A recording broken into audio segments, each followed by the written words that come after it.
On a pu les voir complices lors d'un week-end très discret dans l'une de leurs destinations françaises préférées, Honfleur. Emmanuel et Brigitte Macron sont tout aussi unis, mais avaient l'air grave, pour mener des batailles pour la France.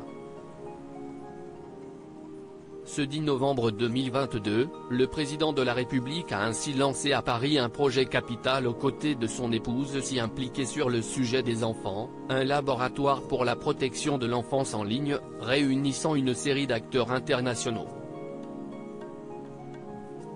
Il a interpellé à cette occasion le nouveau propriétaire de Twitter, Elon Musk, pour lui demander de se joindre à l'initiative, ajoute l'AFP.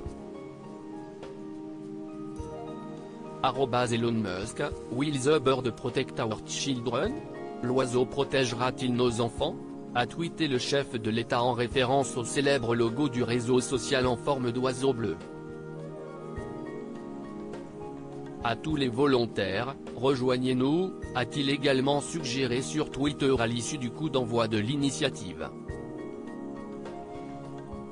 Ce laboratoire, qui réunit plateformes, ONG et régulateurs, doit répondre à l'exposition croissante des mineurs à la pornographie, au harcèlement et à la violence en ligne.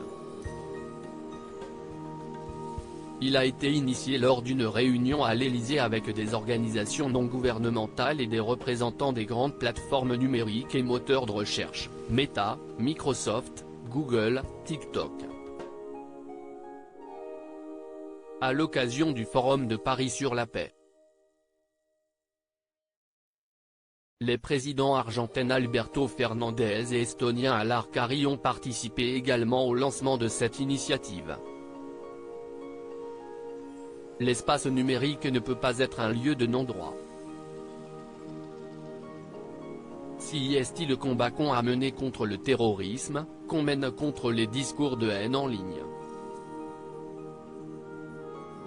Si est ce qu'on doit poursuivre au niveau de la protection de nos enfants, a déclaré Emmanuel Macron au début de la table ronde.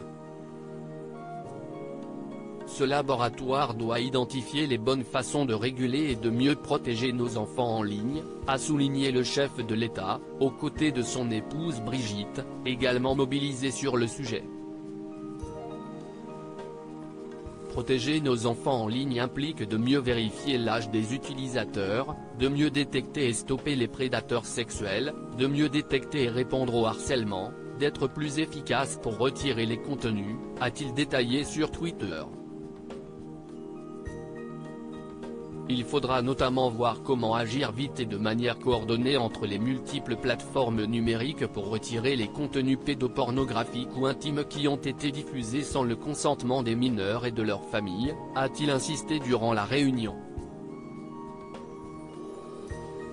Lutter contre l'extrémisme violent en ligne. Cette initiative se veut calquée sur l'appel de Christchurch contre l'extrémisme violent en ligne, lancé par la Nouvelle-Zélande et la France après la tuerie de 2019 qui avait fait 51 morts dans 2 mosquées de cette localité néo-zélandaise, rappelle l'AFP.